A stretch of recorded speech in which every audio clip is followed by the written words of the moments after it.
Muy bien, hermanos, pues les invito a que busquen o que tengan abierto el pasaje que acabamos de leer ahí en Eclesiastés 9, versículos 2 al 10. Antes de la predicación quiero hacer una palabra de oración y les pido que oremos.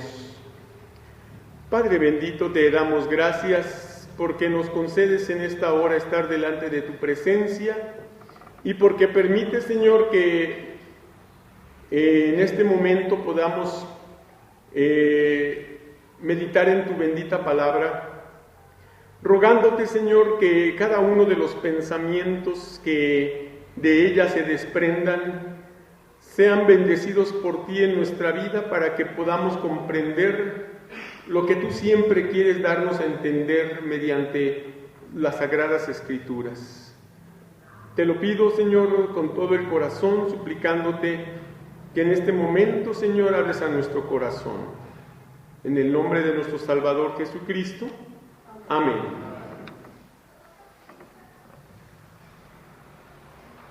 La verdad de la muerte y de los muertos. Ese es el título de este sermón basado ahí en Eclesiastés 9, versículos 2 al 10. La verdad de la muerte y de los muertos. Y es que por estas fechas, el paisaje urbano de las ciudades y pueblos de nuestro país se ha vestido de extraordinario colorido por bellísimas flores que adornan supuestos altares que con motivo del Día de Muertos pretenden festejar y recordar a quienes ya terminaron su peregrinaje por esta vida. Vistosos altares mortuorios, visita a los panteones, venta de rico pan de muerto, aderezadas mesas con elaborados alimentos típicos, decoración y disfraces de la popular Catrina y máscaras de calaveras, entre otras cosas, enmarcan y adornan casas, escuelas, calles, plazas, edificios privados y públicos o gubernamentales y toda clase de tiendas y negocios, dando de esta manera o haciendo de con esta decoración grande la fiesta pagana que ha llegado a ser una acendrada tradición humana. Esta fiesta a los muertos tiene una fuerte conexión religiosa, tanto que aún los curas, sacerdotes o párrocos católicos aprovechan la ocasión anunciando que también ellos ofrecen por un módico precio de la feligresía indulgencias plenarias por los muertos, lo cual pues es una aberración y herejía doctrinal que la palabra de Dios no enseña, por lo que es un engaño intencional o por ignorancia. Pero, ¿qué dice? ¿Qué dice la Biblia sobre la verdad de la muerte y de los muertos? Bueno, según nuestro pasaje tenemos tres cosas básicas. Y en primer lugar diremos que la verdad de la muerte y de los muertos es que son el resultado del pecado. Son el resultado del pecado, y esta es una declaración que el apóstol Pablo dice contundentemente allá en la carta a los Romanos, y que podemos leer en el capítulo 6, versículo 23, primera parte, que dice: porque la paga del pecado es muerte. La paga del pecado, o sea, la consecuencia del pecado es la muerte. De manera que lo que primero estamos diciendo es que la verdad de la muerte y de los muertos es que es resultado del pecado. Desde un principio que Dios creó a Adán y a Eva, los había creado inmortales para la eternidad. Y aquella pareja y la descendencia que tendrían estaban hechos para no morir, para vivir para la eternidad. Pero desafortunadamente el pecado, la desobediencia, la rebeldía contra Dios del ser humano, de aquellos dos primeros personajes, dio como resultado la muerte. El pecado de aquellos dos hombres, especialmente responsable Adán, dio como respuesta o resultado o pago la muerte. Y decimos esto, que la muerte y los muertos, esos son resultado del pecado. Ahora, ¿qué podemos decir de este resultado del pecado? Bueno, decimos que estas dos expresiones, la muerte y los muertos, son resultado del pecado por dos cosas. Porque todos los humanos somos pecadores. No hay nadie que no peque. En la vida solo un personaje fue impecable, ese fue Cristo. El único, no hay otro. Una de las herejías también que la Iglesia Católica se mantiene e insiste en enseñar es también la impecabilidad de María. Cuando ella misma en aquel canto, el Magnificat, reconoce que Dios ha mirado su bajeza, así lo dice, y búsquenlo, ahí está en Lucas, que Dios se ha dignado mirar su bajeza y reconoce al Señor como su Salvador. ¿Por qué? Porque necesitaba de salvación por ser una mujer como cualquier ser humano con la tendencia a pecar. A pecar como cualquiera, de sentimiento, de pensamiento, de hecho, porque somos humanos. Por esta razón, hermanos, es importante entender lo que estamos diciendo. La muerte y los muertos son resultado del pecado, porque todos los humanos somos pecadores. Esto también el apóstol lo expresa nuevamente allá en los Romanos, en el capítulo 3 y en el versículo 23, que dice: por cuanto todos pecaron y están destituidos de la gloria de Dios. Desde el momento en que Adán y Eva pecaron, fueron destituidos de la gloria de Dios. Ya no tenían aquella imagen, la comunión espiritual hermosa que había con Dios, se había roto. Tuvieron que abandonar aquel hermoso lugar donde Dios había puesto a aquella pareja para deleitarse en el trabajo, para vivir en un estado de perfección que haría del hombre, de la mujer y de la humanidad entera una raza bendecida. Pero despreciaron aquel privilegio por el egoísmo de hacer su propia voluntad. Desde entonces, dice el apóstol, por cuanto todos pecaron y están destituidos de la gloria de Dios. De manera que todos los humanos somos pecadores, pero también todos los humanos vamos a morir. Esto es lo que acabamos de leer allí en Eclesiastés 9, por eso dice Eclesiastés 9:2.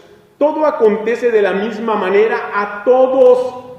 Un mismo suceso ocurre al justo y al impío, al bueno, al impío y al no impío, al que sacrifica y al que no sacrifica, como al bueno, así al que peca, al que jura, como al que teme el juramento. No importa quién seas, no importa lo que hagas, todos vamos a morir. Y sabemos que la Biblia registra el caso de dos personajes que no experimentaron la muerte, ¿verdad? Tenemos a Enoc y a Elías, que fueron dos personajes que no llegaron a ese punto de morir, porque Dios así lo quiso, pero son los únicos. Aquí hay que volver a hacer un paréntesis para también hablar del engaño de la Iglesia Católica, de la impecabilidad de María, que ascendió al cielo y se fue enterita con todo y ropa y huesos, y así entró al cielo, contradiciendo así la palabra de Dios, que dice que lo terrenal, lo carnal, lo material no puede heredar lo espiritual. Allí vemos los grandes errores que una sociedad ignorante e idólatra acepta sin cuestionarse siquiera nada de ellas. Si tan solo leyeran en la palabra de Dios lo que enseña,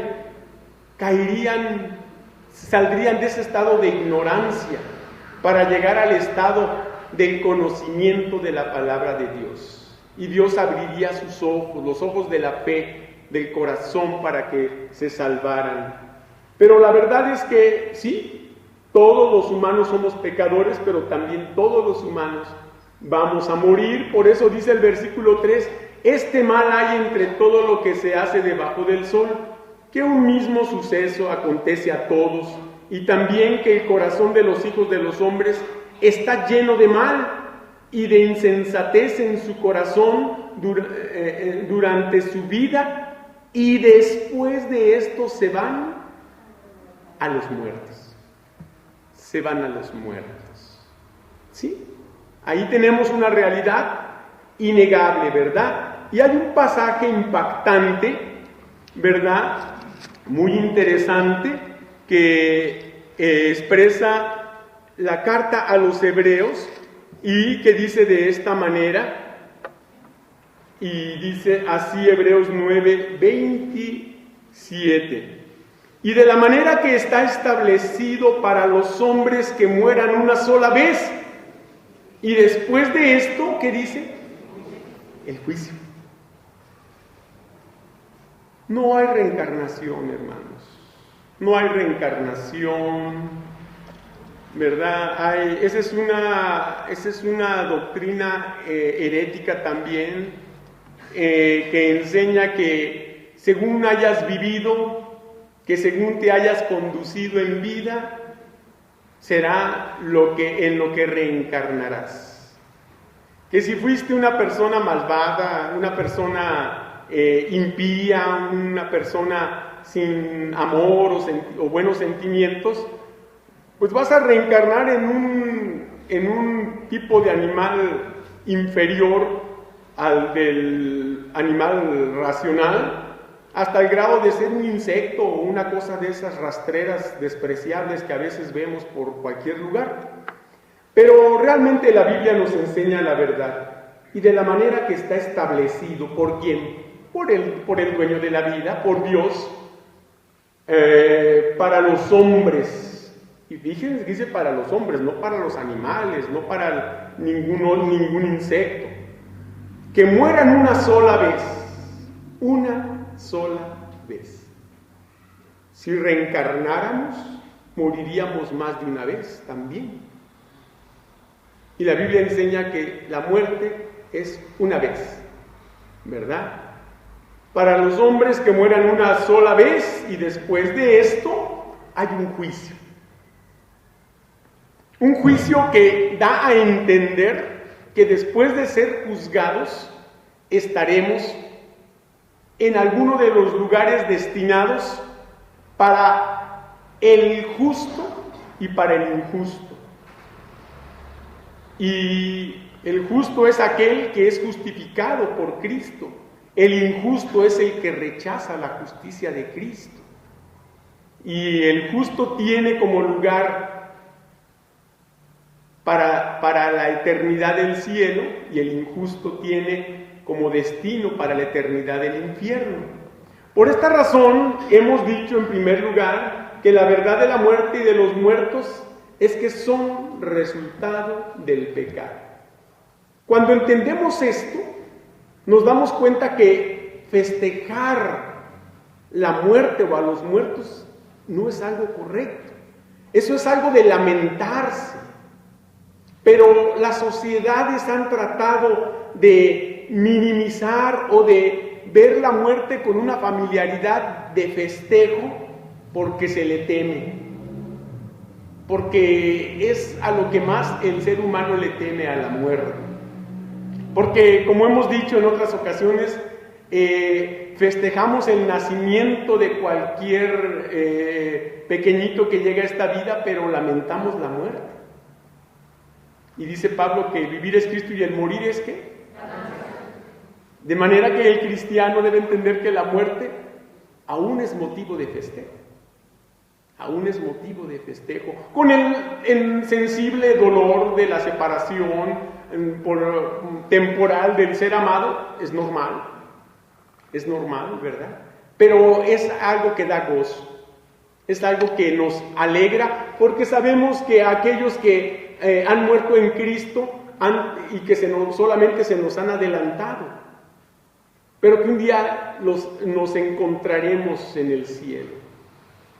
Por esta razón, hermanos, hemos dicho que la verdad de la muerte y de los muertos es que son resultado del pecado. Pero en segundo lugar diremos que la verdad de la muerte y de los muertos es que no debemos temerles.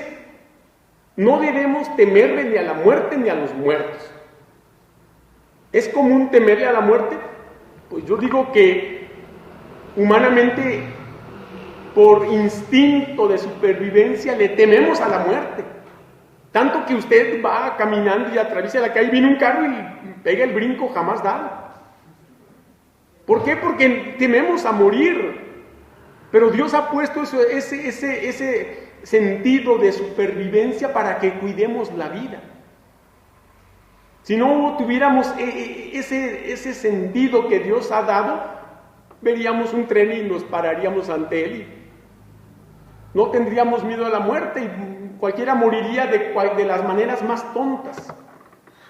Pero gracias a eso, sí le tememos a la muerte en el sentido de que, pues la evitamos, siempre que podamos. Pero cuando Dios lo diga, bueno, hay que estar preparado para ello. Hay que estar preparado para ello. Y es que Dios ha puesto un apego natural a la vida, porque la vida es hermosa. La vida es bella, como decía el título de una película. Pero imagínese si esta vida es bella y la amamos y tenemos tanto apego, imagínese la vida que Dios ha preparado para sus hijos en el cielo. En donde no hay muerte, en donde no hay dolor, en donde no hay enfermedad, ni sufrimiento, ni rechazo, ni desprecios. En donde la conciencia de las cosas que pasaron en esta vida ya no la tenemos. Porque, ¿qué sería el cielo si una madre que muere se queda preocupada ahí en el cielo por el hijo que está acá borracho? El cielo dejaría de ser cielo. Esa es una de las grandes bendiciones que Dios da a los que llegan al descanso eterno. Descansan de sus obras. Ya cumplieron. Y es muy importante que así sea. Por esta razón, no debemos temerles ni a la muerte ni a los muertos. Bueno, a la muerte ya dijimos que le tememos porque tenemos un sentido de supervivencia, pero no le tememos cuando llegue el momento, porque sabemos lo que pasará con nosotros, sabemos a dónde vamos, tenemos un Salvador que murió por nosotros y que dijo claramente: voy pues a preparar lugar para vosotros, y si me fuere y os prepararé lugar, vendré otra vez y os tomaré a mí mismo, para que donde yo estoy, vosotros también estéis. Qué hermosas palabras de Cristo Jesús, que nos dan la confianza de que tenemos no solo un lugar en el cielo, sino uno que Dios ha preparado para cada uno de nosotros. Podemos esperar la muerte con tranquilidad cuando Dios quiera. Mas, obviamente que nadie la deseamos ya. ¿Por qué? Porque todavía tenemos cosas que hacer, todavía sentimos que hay compromisos que cumplir. Pero yo le voy a decir una cosa: Dios no se lleva al que no está preparado. De sus hijos, hablando de sus hijos. De los incrédulos, pues claro, ninguno está preparado. Se van cuando se tienen que ir, pero se van sin Cristo. El que tiene a Cristo se va cuando Dios sabe que está preparado. Y eso es muy importante, hermanos, saberlo. Por esta razón, no debemos temerle ni a la muerte ni a los muertos, porque hay 3 razones que nuestro pasaje nos enseña. En primer lugar, no debemos temerles porque los vivos tenemos una gran ventaja sobre los muertos. Vean lo que dice el versículo 4 y el versículo 5 en su primera parte, ahí en Eclesiastés 9. Aún hay esperanza para todo aquel que está entre los vivos, porque mejor es perro vivo que león muerto, porque los que viven saben que han de morir. Hasta allí. ¿Cuál ventaja tenemos sobre los muertos? Miren, hay algo muy importante. Aún hay esperanza para todo aquel que está entre los vivos. Aquí hay dos cosas. Si usted no tiene a Cristo, tiene la esperanza de salvarse, a diferencia del que ya murió y está en el infierno. Pero si usted es creyente, ¿qué ventaja tiene sobre el que está en el cielo? Pues realmente ninguna, porque él está mejor que nosotros, pero sí tiene una ventaja aquí en la tierra: esforzarse para trabajar. Lo que el que está en el cielo ya no puede hacer nada por la obra del Señor, pero los que estamos aquí sí. Y tenemos esa ventaja. Y podemos, y no solo podemos, debemos aprovecharla, hermanos. Y no estamos jugando competencias con los que ya están en el cielo, porque a Dios, a cada quien le dará lo que se merece. Pero lo que sí es cierto es que tenemos una gran ventaja sobre los muertos, porque estamos vivos. Aún hay esperanza para todo aquel que esté entre los vivos. Y qué proverbio tan, pues yo diría, divertido y a la vez impactante, porque mejor es perro vivo que león muerto. Y es cierto, es cierto. El león muerto, con todas sus garras y colmillos y fiereza y fortaleza, ¿de qué sirve muerto? Para nada. Y el perro, por eléctrico y chafa que sea, pues todavía puede morder, todavía puede hacer algo, ¿verdad? Así nosotros tenemos una gran oportunidad y Dios nos la está dando, hermanos. Por eso decimos que no debemos temerles ni a la muerte ni a los muertos, porque nosotros que estamos vivos tenemos una gran ventaja sobre ellos, que ya están donde deben estar. Esto es algo que vemos allá en el Evangelio según Lucas, y vean lo que dice Lucas capítulo 16. No pierda la porción que tenemos. Lucas 16, a partir del versículo 27. Vean lo que dice Lucas 16, 27, y dice... Lucas 16, déjenme ver si estoy correcto. Con razón no me daba, estoy en Mateo, miren nada más. Qué bárbaro, ¿verdad? Lucas 16, vean lo que dice a partir del versículo 27 y hasta el 31, que dicen así, de la siguiente manera. Entonces le dijo: te ruego pues, Padre, que le envíes a la casa de mi padre, porque tengo 5 hermanos, para que les testifique, a fin de que no vengan ellos también a este lugar de tormento. Y Abraham le dijo: a Moisés y a los profetas tienen, óiganlos. Él entonces dijo: no, padre Abraham, pero si alguno fuese a ellos de entre los muertos, se arrepentirán. Mas Abraham le dijo: si no oyen a Moisés y a los profetas, tampoco se persuadirán, aunque alguno se levantare de los muertos. ¿Qué estamos diciendo? La ventaja que tienen los vivos. Aquel hombre, el rico, es la parábola. Bueno, no es parábola, esta no es parábola, yo cometí un error. Esta es una historia real, esta no es parábola. Por eso la Biblia no la registra como parábola, simplemente habla del rico y Lázaro. En una parábola no hay nombres personales. Aquí hay un nombre personal, Lázaro. Y el rico, la tradición lo ubica como Epulón.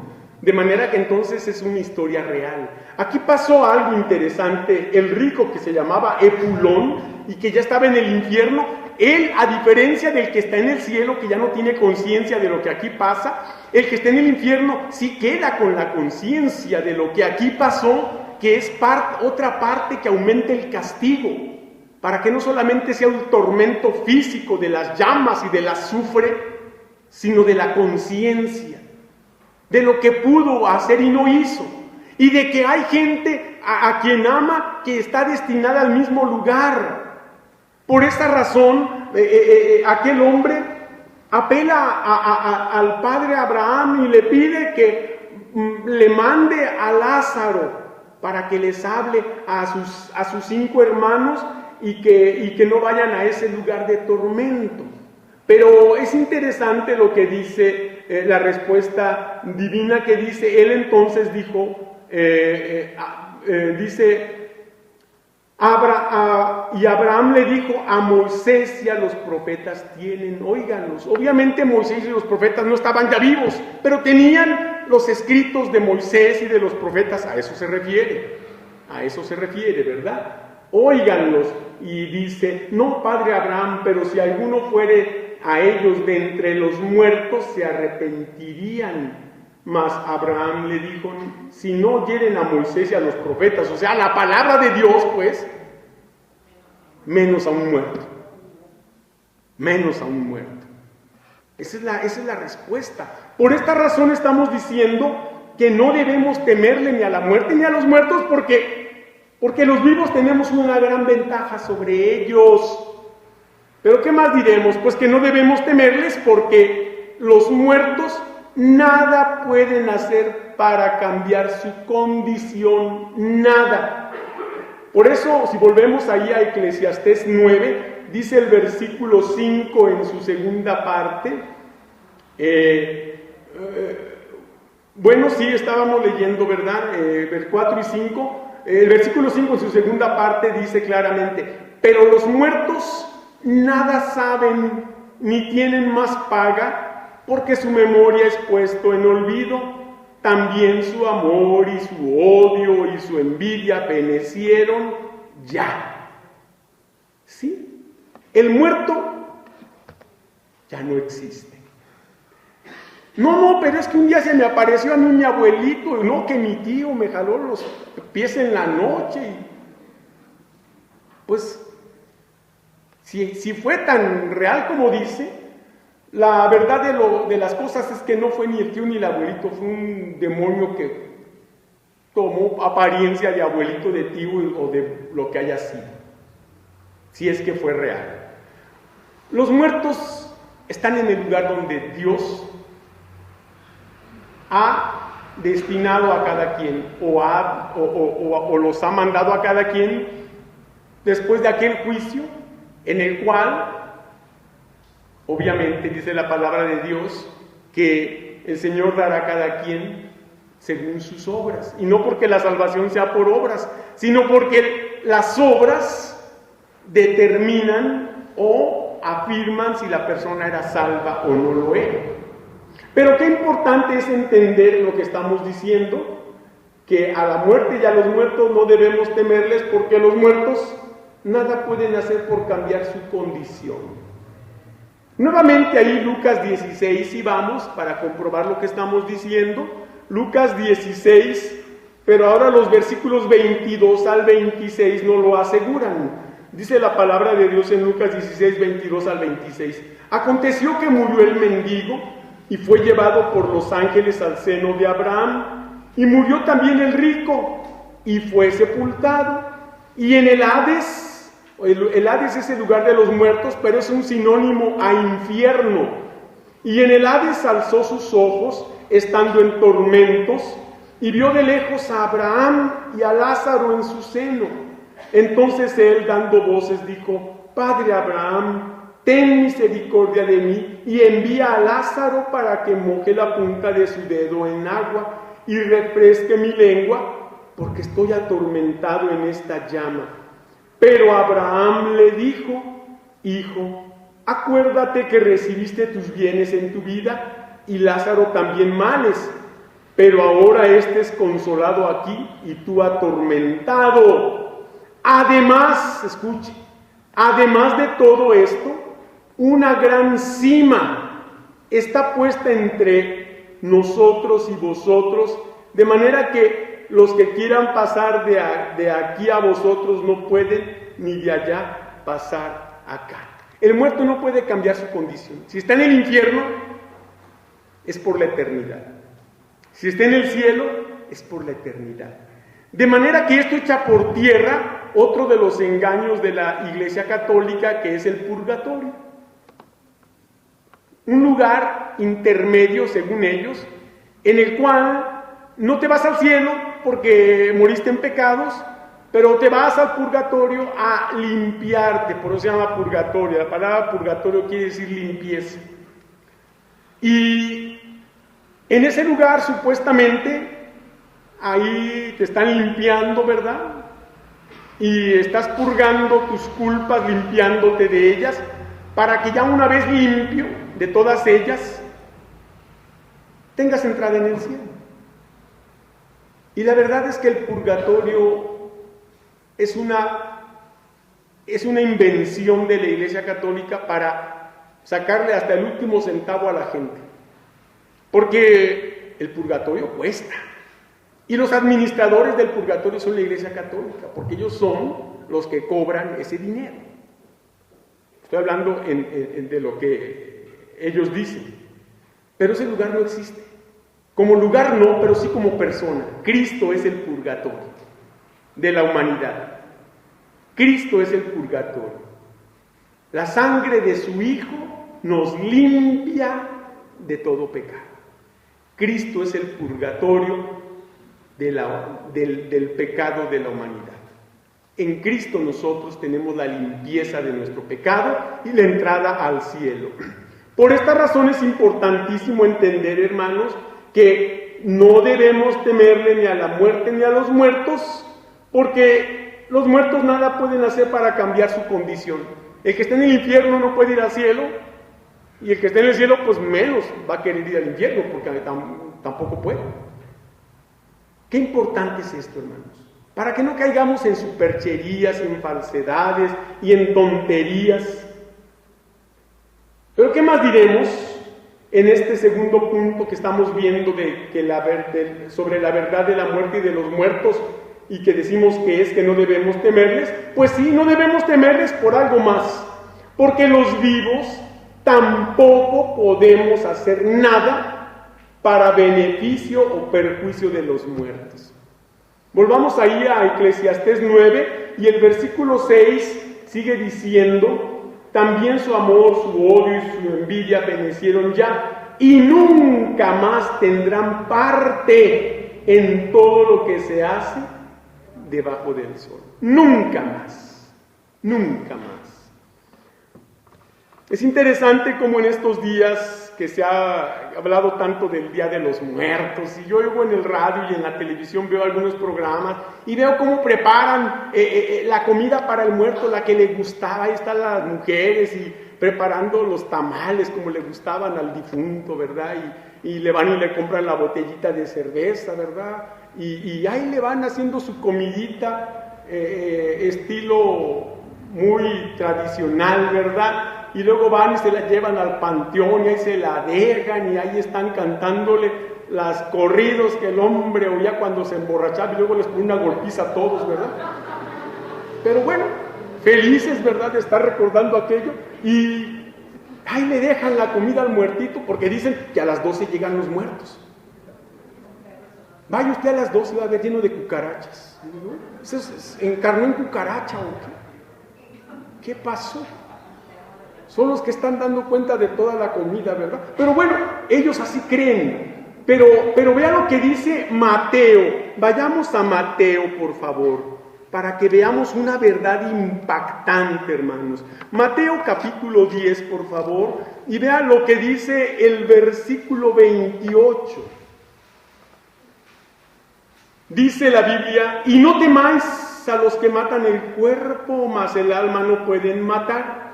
Temed más bien a aquel que puede destruir el alma y el cuerpo en el infierno. A los muertos no se les teme, en dado caso a los vivos, que son los que podrían hacernos un daño, pero dice la palabra de Dios que ni aún a ellos, porque lo más que pueden hacer es matarnos. Pero si tenemos la salvación de nuestra alma, ahora sí que voy a decirlo y va a sonar un poco chistoso, hasta favor nos hace, ¿no? Pues nos vamos al cielo ya. Pero dice a quién sí debemos temer: al que tiene el poder, y dice la palabra de Dios claramente: temed más bien a aquel que puede, o sea, que tiene el poder para destruir el alma y el cuerpo en el infierno. Ese es Dios. Muchos creían que era el diablo. Aquí dicen que está hablando del diablo, ¿no? El diablo no tiene poder para eso. Mire, el diablo no tiene poder para llevar al infierno a nadie porque la humanidad por naturaleza está condenada. El diablo no puede condenar a nadie al infierno. Él es uno de los condenados al infierno. Porque el infierno fue hecho y preparado para Satanás y los demonios. El que tiene poder para destruir el alma y el cuerpo en el infierno es Dios, y lo hará. Y lo ha hecho con todo aquel que ha rechazado a Jesucristo, y como juez justo y divino que es, ha condenado al infierno a todo aquel que decidió eso. Y en el juicio final así será. El Señor va a venir, va a hacer separación de los justos y los injustos, de las ovejas y de los cabritos, y a los justos, a las ovejas, venid benditos de mi Padre, heredad del reino preparado para vosotros desde antes de la fundación del mundo. Y luego les da las razones, ¿verdad? ¿Por qué hiciste esto y esto y esto? Pero también dirá a los de la izquierda: apartaos de mí, malditos, al fuego eterno preparado para el diablo y sus ángeles. ¿Sí? Para ellos es el infierno, para el diablo y los demonios. Pero ahí van a ir todos los que quisieron en vida vivir bajo la dirección del diablo, haciendo toda clase de maldades y de fechorías, y rechazaron la salvación que Cristo les da, que Cristo les ofrecía. Por esta razón, hermanos, los vivos tampoco podemos hacer nada para beneficio o perjuicio de los muertos. Si ya la persona está en el infierno, mire, de nada sirven ni novenarios, ni misas, ni indulgencias plenarias, ni ofrendas, ni rezos, ni irse de rodillas o a maromas a donde usted quiera. De nada le va a servir. Nada bueno le va a hacer. Pero si está en el cielo, pues está mejor que nosotros. ¿Qué bien le podemos hacer nosotros al que ya está delante de la presencia del Señor, gozando de todas las ricas y abundantes bendiciones que Dios ha preparado para aquellos que le sirven? De manera que entendamos algo: la verdad de la muerte y de los muertos es que son resultado del pecado, y es que no debemos temer. Pero por último diremos, y volviendo ahí a Eclesiastés 9, que la verdad de la muerte y de los muertos es que no deben afectar nuestra paz. No deben afectar nuestra paz. Y hay también aquí 4 razones que diremos. La primera de ellas, y ahí en base con la Escritura, decimos que no deben afectar nuestra paz porque la prosperidad, por la prosperidad material que Dios da, por la prosperidad material que Dios da. Versículo 7: anda y come tu pan con gozo y bebe tu vino con alegre corazón, porque tus obras ya son agradables a Dios. La prosperidad para vivir una vida en la que tengamos lo necesario, Dios la da. Dice la palabra de Dios que teniendo abrigo y sustento, debemos estar contentos. Y yo creo que muchos tenemos no solo eso, sino hasta más. Entonces debemos estar muy contentos. Debemos estar agradecidos con Dios, y ni la muerte, que es una realidad hacia donde todos vamos, la muerte física, que ya vemos que en el creyente es ganancia, y ni los muertos, porque ya están en donde deben de estar, nos deben quitar la paz. ¿Por qué? Por la prosperidad material que Dios nos da. Pero también diremos en segundo lugar que no deben afectar nuestra paz por la prosperidad espiritual que Dios desea. Versículo 8, que dice: en todo tiempo sean blancos tus vestidos y nunca falte ungüento sobre tu cabeza. Este pasaje tenía mucho que ver con el estilo de vida del pueblo hebreo, pero en la aplicación espiritual para nuestros días está hablando de esa blancura de vestidos como una ropaje en el sentido espiritual que identifique al cristiano como una persona impecable, limpia de pecado. No somos impecables, pero sí limpios de pecado, quiero decir, y corrijo. ¿Por qué? Porque esa blancura de vestidos es la que dice la palabra, ¿verdad?, de Dios que yo mencionaba, que la sangre de Jesucristo, su Hijo, nos limpia ¿de qué? Y eso la sangre de Cristo, el Espíritu Santo, el estudio de la palabra de Dios, la comunión con el Señor en oración, mantiene nuestra vida limpia. Esa expresión del vestido blanco es una ilustración para la vida santa del cristiano. Y luego dice, y nunca falte ungüento sobre tu cabeza, ¿verdad? El ungüento, el aceite, obviamente como la presencia del Espíritu Santo que ha sido derramado sobre nosotros y que al ser derramado comienza en la cabeza y baja por el borde de las vestiduras y desciende, ¿verdad? Y eso habla de esa presencia espiritual que nunca falte, que siempre la tomemos en cuenta, que seamos guiados por el Espíritu, para que nuestra vida siempre esté enmarcada en dentro de los parámetros que Dios quiere para nosotros. Por esta razón, hermanos, decimos que la verdad de la muerte y de los muertos es que no deben afectar nuestra paz.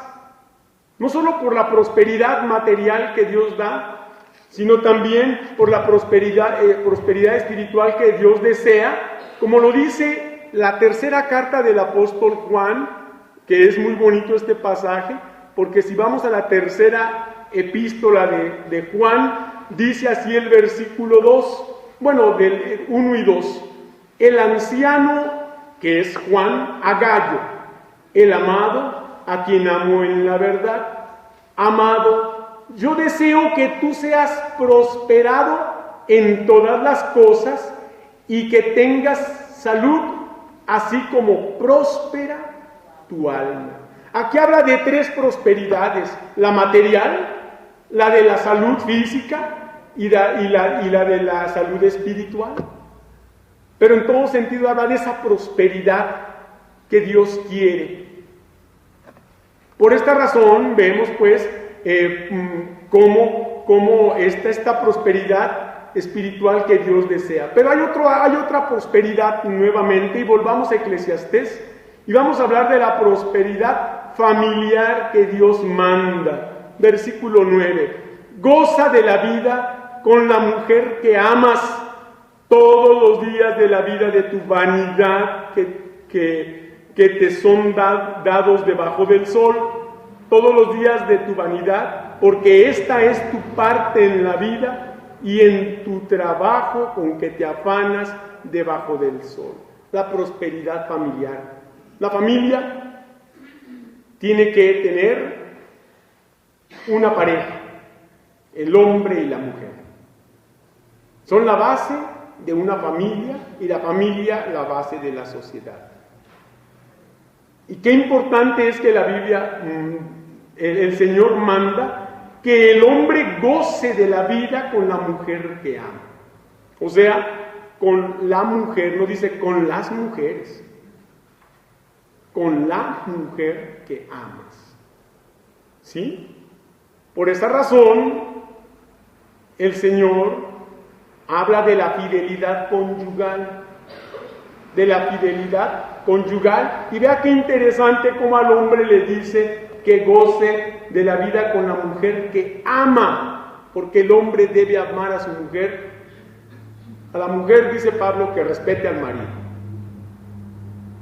Pero es interesante que al hombre Pablo le manda amar a la mujer no le pide que lo ame, y no porque no quiera que lo ame, la mujer ama por naturaleza, pero se le pide que lo respete, que le dé su lugar, el lugar que Dios le ha dado como cabeza de familia.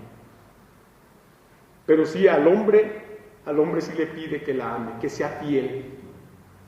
Y no tengo que decir por qué, ¿verdad?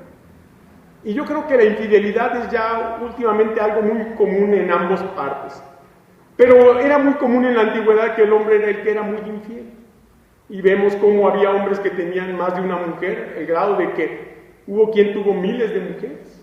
Tenemos a Salomón, que además de tener sus esposas tenía infinidad de concubinas, que fueron las que luego las mujeres lo llevaron a pecar contra Dios. Por esta razón el hombre debe amar a su mujer. Y allí el Señor habla de la prosperidad familiar que Dios manda. Esta prosperidad, si la quieres, tiene que empezar con la fidelidad que Dios te pide. A Él que manda amar a tu mujer y serle fiel a ella. Hay otra prosperidad más. Y vamos a hablar de la prosperidad temporal que Dios permite. Versículo 10. Todo lo que te viniere a la mano para hacer, hazlo según tus fuerzas, porque en el Seol, a donde vas, no hay obra, ni trabajo, ni ciencia, ni sabiduría. En otras palabras, el tiempo es una bendición de Dios, el tiempo es vida. ¿Lo estás aprovechando o desperdiciando?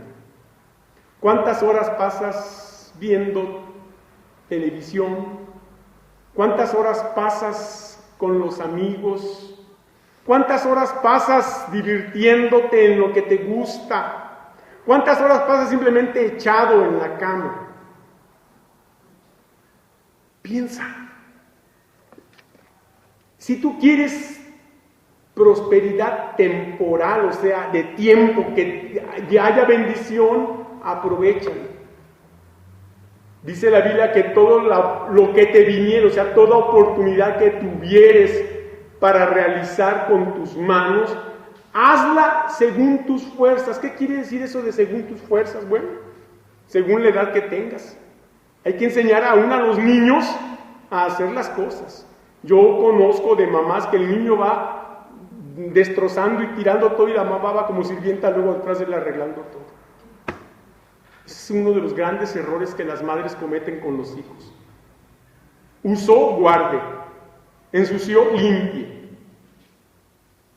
Y el niño debe empezar a valorar lo que es hacer las cosas. Porque va a llegar un día en que no habrá quien se las haga. Y si no se le enseña desde chico, pues ahora sí dice el dicho, cría cuervos. ¿Y qué?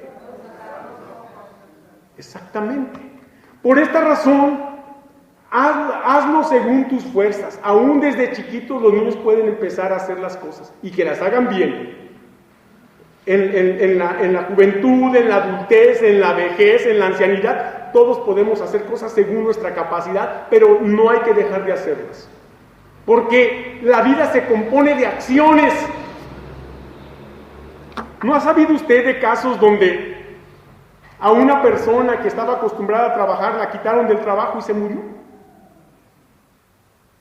Yo he sabido casos, y no uno, varios, de personas que les quitaron su trabajo y luego ya nadie las empleó por su edad y querían hacer algo y fueron a sentarse a un sillón y ahí se murieron, de tristeza.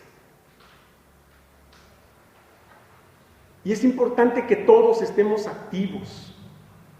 Pero no solo para el trabajo secular, ese nada más nos da beneficios para la tierra. Ocupemos en el trabajo espiritual, que ese nos da beneficios para la eternidad.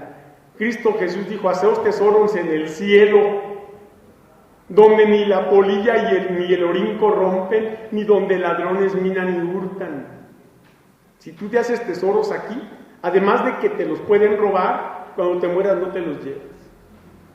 Pero si trabajas e inviertes en el banco de los cielos, el día que Dios te lleve a su presencia, allá tendrás riqueza.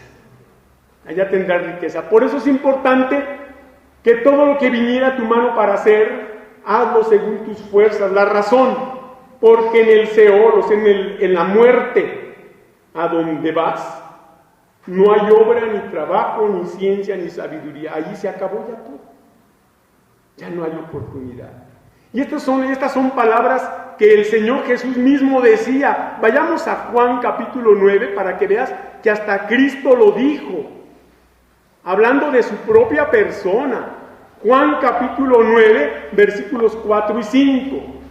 Juan 9, 4 y 5 dice: me es necesario hacer las obras del que me envió, entre tanto que el día dura. La noche viene cuando nadie puede trabajar. Entre tanto que estoy en el mundo, luz soy del mundo. Oye, si Cristo tenía esa apuración, aprovechar la luz, o sea, la vida, y más él que sabía que su vida era corta, que su ministerio era de 3 años y medio, que su vida completa fue de un poco más de 33 años. Yo creo que aquí habemos muchos que ya rebasamos los 33 años y me pregunto, ¿cuántas almas has ganado para Cristo? ¿Cuántas almas has ganado para Cristo? Qué importante es eso, hermanos. Si Cristo tenía esa apuración, imagínense nosotros, pues mucho más, mucho más.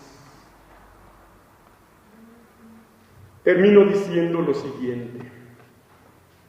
Estos festejos tradicionales, Día de Brujas, Día de Todos los Santos, Día de Todos los Muertos, Día de las Virgen de Guadalupe o de cualquiera virgen que sea, las posadas, Día de los Santos Inocentes, de los Reyes Magos, de la Candelaria, las romerías, las peregrinaciones, los viacrucis, las misas, etcétera, etcétera, pueden parecer atractivos, pero no tienen base bíblica,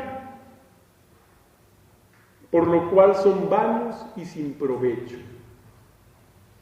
Y además, Cristo dijo: así habéis invalidado el mandamiento de Dios por vuestras tradiciones.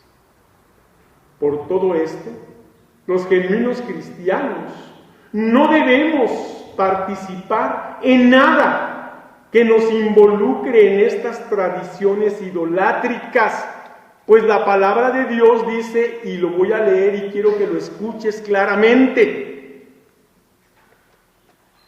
dice de la siguiente manera, escucha, porque esto es importante dejarlo claro para que no quede duda de nada. Estoy buscando el pasaje y aquí lo tengo y dice así: no os unáis en yugo desigual con los incrédulos, porque ¿qué compañerismo tiene la justicia con la injusticia? ¿Y qué concordia la luz con las tinieblas? ¿Y qué concordia Cristo con Belial? ¿O qué parte el creyente con el incrédulo?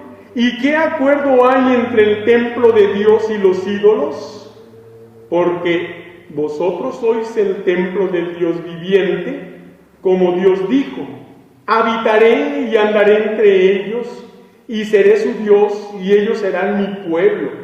Por lo cual, salid de en medio de ellos, y apartaos, dice el Señor, y no toquéis lo inmundo, y yo os recibiré, y seré para vosotros por Padre, y vosotros me seréis hijos e hijas, dice el Señor Todopoderoso.